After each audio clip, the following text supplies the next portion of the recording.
Аз съм Каяти Питърсън и това е северноамериканското бодливо свинче. Той е покрит с бодли. Пригответе се. На път сме да навлезем в Spike Zone.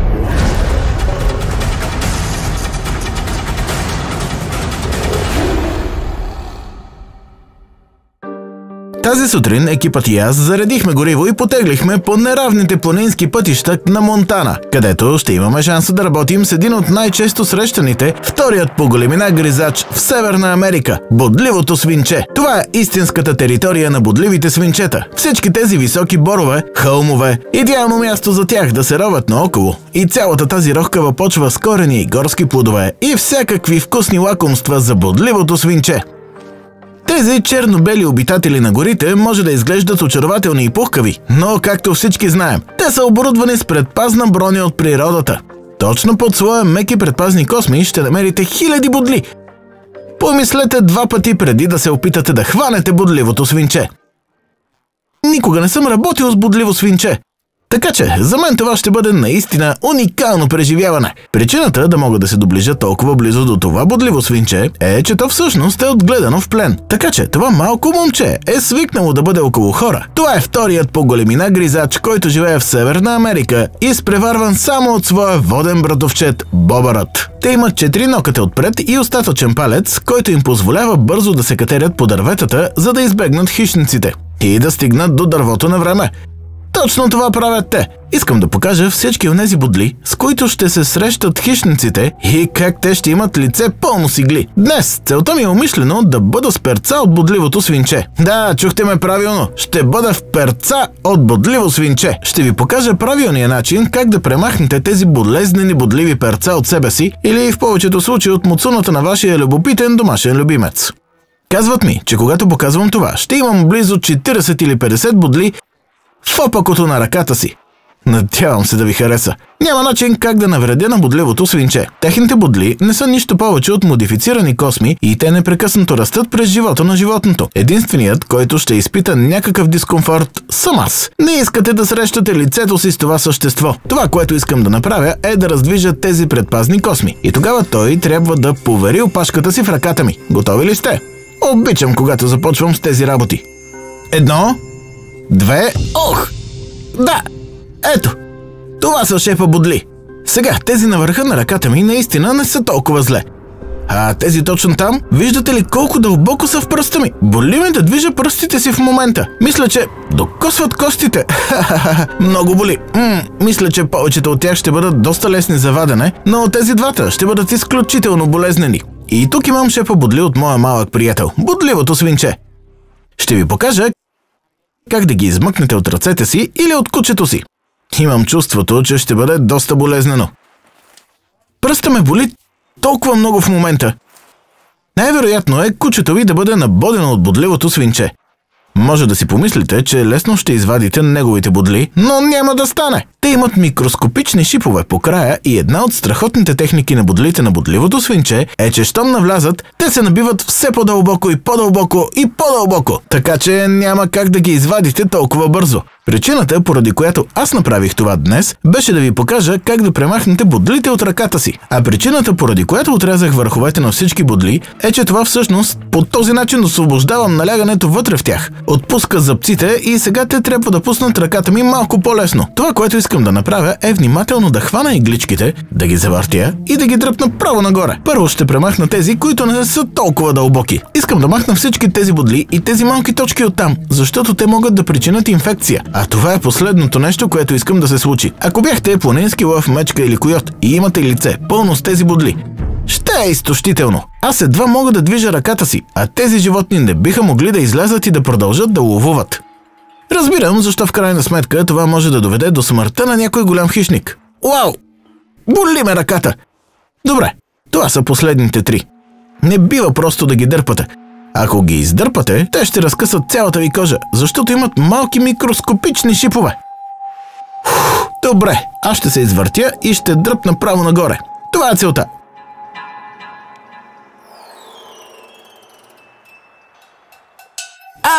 Боже! Това боли! Виждате как кръвта потече сега. Снимаш ли добре кадъра с кръвта? О, Боже! Това наистина боли! Добре! Добре ли си? О, Боже! Боже мой! Това е истински ад! Сякаш усещах как се издърпва до край през кожата. Ох! О, Господи! Вау! Искам да кажа, беше надълбоко в ръката ми чак до бялата част. Това е сериозен бодил в моята ръка. А поуката на тази история? Не хващайте бодливото свинче! Надявам се, че сте научили нещо от тук днес. Отрежете горната част, така ще освободите натиска, хващате, завъртате и издърпвайте. Аз съм Кайти Питърсън. Бъдете смели, останете диви. Ще се видим при следващото приключение. Аз съм Марк Винс и в момента се намираме в пустощта на Западна Австралия и търсим едно наистина странно създание, покрито с остри като бръснач бодли. Нека просто кажем, че като хванем този вид, ще ви боли малко. Това създание е също толкова срамежливо, колкото и проницателно. Така че първо трябва да проследим едно в тази огромна гора, която също се оказва дом на други видове от най-редките и застрашени животни на планетата, което се опитваме да намерим до края на това видео. Но за да хванем тази гигантска топка шипове, ще трябва да потърсим улики.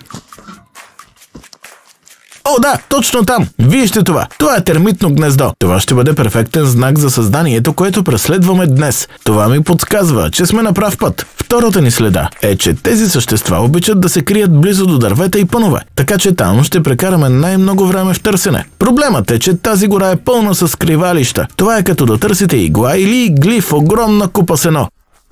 След часове на търсене, извадихме късмет с откриването на последна следа. Това е добър знак. Това са някакви изпражнения от съществото, което преследваме. Може да видите всички мравки и термити тук. Това означава, че се приближаваме. О! Точно там! Това е ехидна! Вижте това! Хо-хо! Да! Това е, което търсихме цяла сутрин. Това е най-бодливото същество в Австралия. Ехидната! И това е... Да! Уау! Това е остро! Добре. Ехидната отгоре е резервоар надупчен с шипове и супер здрава кожа. Но под ехидната има мек корем и аз ще се опитам да прокарам ръката си по това животно, за да мога да ви го представя. Това вероятно ще бъде предизвикателство. Да видим дали мога да прокарам ръката си отдолу. Готово! Ела тук, приятел! Всичко е наред. О, той просто се завъртя. Неговият шип.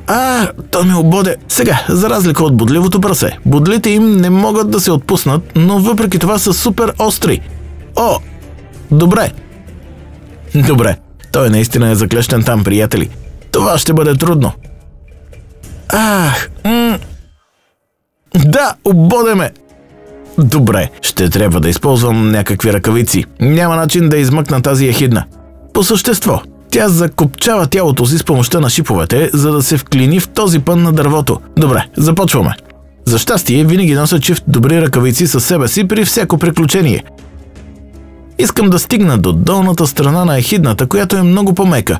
И това трябва да ми позволи да я държа за снимките. Но ще трябва да направя това внимателно. Опитвам се. Под всички тези бодли... Ето. Добре. Тези бодли не са нищо повече от модифицирани косми, така че това изобщо не наранява ехидната. Само е болезнено за мен.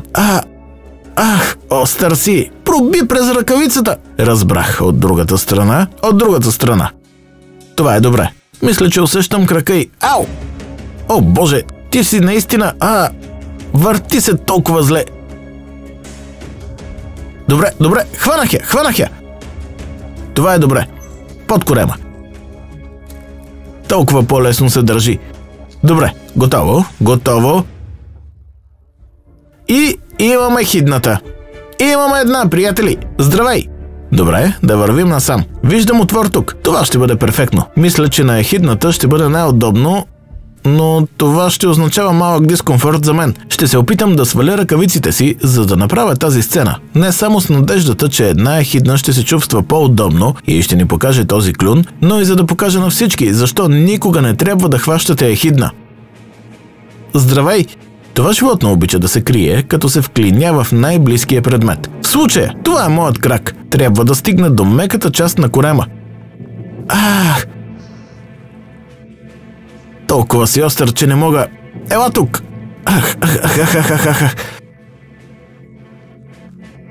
Всеки път, когато се опитам да я вдигна, шиповете се чупят под кожата на ногтите ми. Хайде, приятелче! Всеки, който е фен на видеоиграта Соник, определено познава ехидната. А ти си здрав като ногтите на Накълс.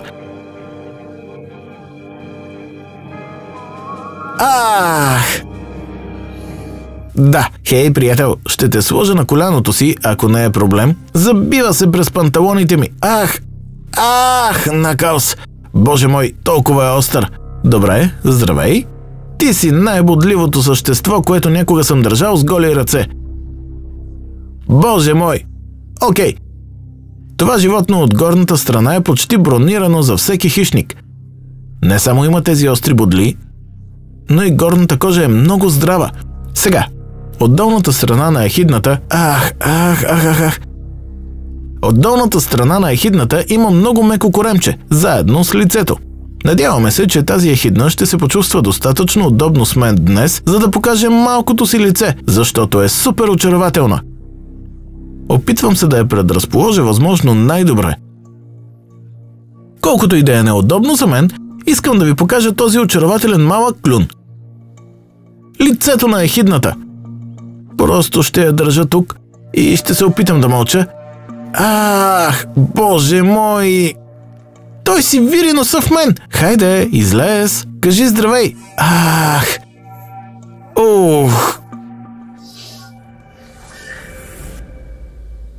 Мисля, че ще видим клюна на ехидната. Здравей! Ела да кажеш здрасти! О, виждам мощната ябълка! Ела да кажеш здрасти! Не! Това не! Вратата се затръшна! Ето я! Снимай! Покажи ни своето сладко малко лице! Опитайте се да бъдете тихи! Боря се с болката, защото искам да видите лицето на ехидната. Излез! Излез и ни покажи лицето си!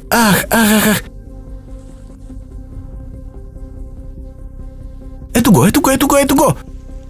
Виждате ли?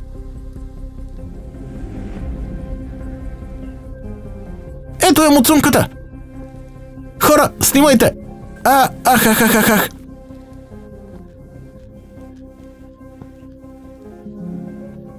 Здравей, как си? Аз не съм добре, но се надявам ти да си добре. Добре, приятели. Това е клюнът на ехидната. И беше много болезнено да попадне пред камерата. Ти си малка топка с шипове.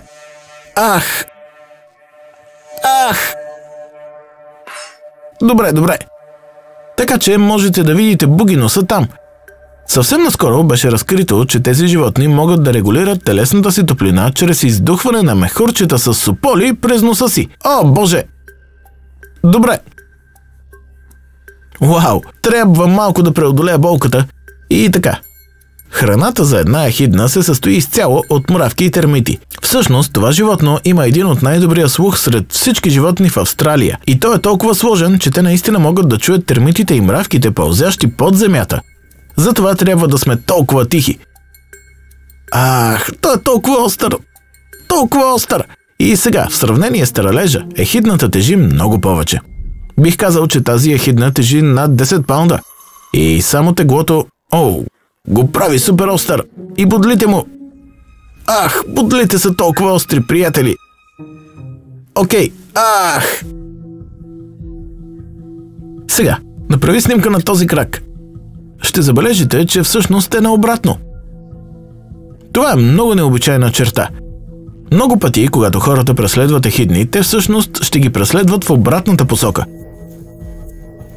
поради факта, че тези задни крака са обърнати в обратната посока. Тези животни имат дълги ногти на задната част на краката си, които са готови за копаене, а ехидната има способността да копае. И много пъти, ако ги видите в околната среда, те са буквално просто топка от шипове. Всъщност, единственият хищник, който наистина се насочва към ехидната тук в Австралия, е дивата лисица.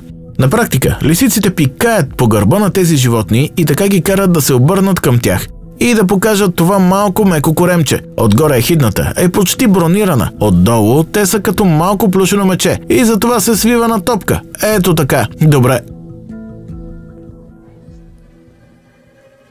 О! Ти ме нарани!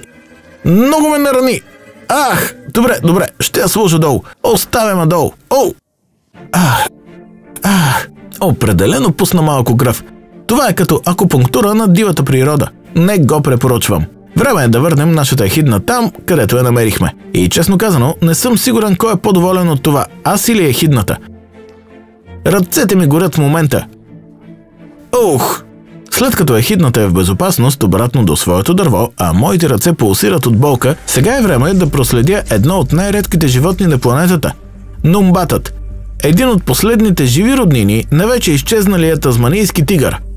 Повечето от останалите нумбати в света живеят в национален парк Дриандра, но Дриандра е изцяло заобиколен от земеделска земя, задържайки нумбатите вътре. Тази гора наистина е последното място, където можем да ги намерим. Забелязването на такъв вид ще бъде наистина предизвикателство, защото се слива идеално с пейзажа. За щастие, точно като ехидната, нумбатите се хранят с термити, така че знаем, че сме на прав път. Претърсихме гората наистина упорито повече от 6 часа, без следа от нищо. Беше призрачен град, но точно когато си мислех да се откажа за деня, забелязах нещо космато да тича през храстите. О, Боже, това е той! Боже мой! Ето го! Намерих един! Снимам нумбат, а той ме гледа право! Не мога да повярвам! Вау! Това е един от последните нумбати на планетата.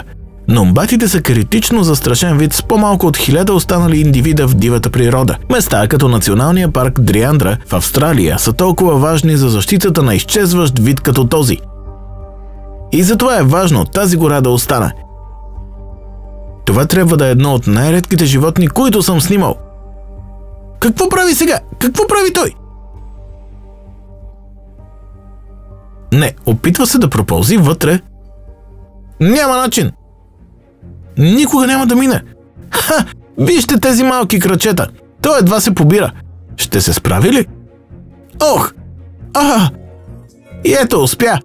Това беше страхотно. А около вас има ли редки и застрашени животни, които да живеят в близост? Разкажете ни за тях в коментарите по-долу. И какви идеи имате, за да ги опазите? Може би ще дойдем и ще заснемем приключение с вас.